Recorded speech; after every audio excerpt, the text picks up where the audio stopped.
HarperCollins presents The Wolf Tree by Laura McCluskey. Read by Kirsty Cox. Chapter 1.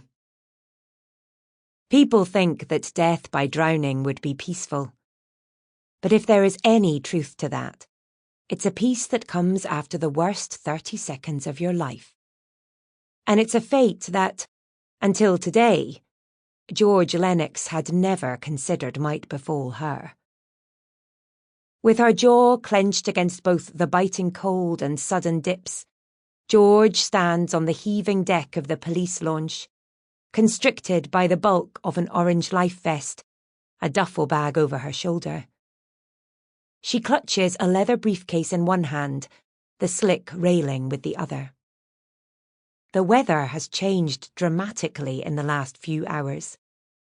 The soft white clouds that farewelled her on sky have turned black and heavy, and the waves that clawed her feet are splintered iron, threatening to drag her down all 12,000 feet to the sunless floor of the North Atlantic Ocean.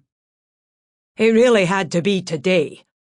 A burly Marine police officer shuffles up behind her. "We couldn't wait for the fucking wind to die down." He pauses and eyes her chest speculatively. "You know how to use those?" She follows his gaze, then looks up coolly. "Life vests?" He blinks, hearing his words over again. "I just meant there's a whistle under that flap and a wee light over there." "I'm sure I'll figure it out should the need arise, Constable." Though he must be at least 10 years her senior, the officer ducks his head. "Righto, Inspector," he mutters before moving away. George just grits her teeth, sucking in a quick breath as the boat angles sharply downwards. The condescension is something she's used to, even when they learn her rank. These waves, however. She swallows hard, temporarily grateful for the wind that dries her perspiration as soon as it forms on her forehead. "You might want to step inside, Inspector," a voice calls over the thrum of the engine. Despite his narrow frame, the captain barely sways as he leans out of the cabin behind her. "It's only going to get rough from here." The soft rolling lilt of his Western Isles intonation is a pleasant contrast to the harsher Glaswegian accent she's become used to. "This isn't rough?" George asks, incredulity creeping into her voice. His bushy eyebrows pull together.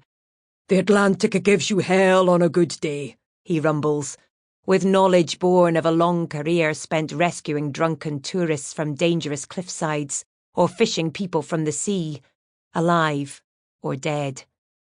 "We're certainly going to test her patience by trying to dock." George narrows her eyes as a light rain starts to fall. "How far are we pushing our luck?" He shrugs. "The harbour is to the northeast of Alan Adar, and we're coming in on a strong westerly. In this swell it's sheltered once you're in, but it's a fine narrow entrance over the bar." At her nonplussed expression he adds, "We'll be taking our time coming in, that's for sure." He takes a moment to shout instructions back into the cabin and receives a muffled response. George clutches her briefcase tighter as a wave crests the edge of the boat and her boots, sending a new chill through her socks and soaking the hem of her trousers.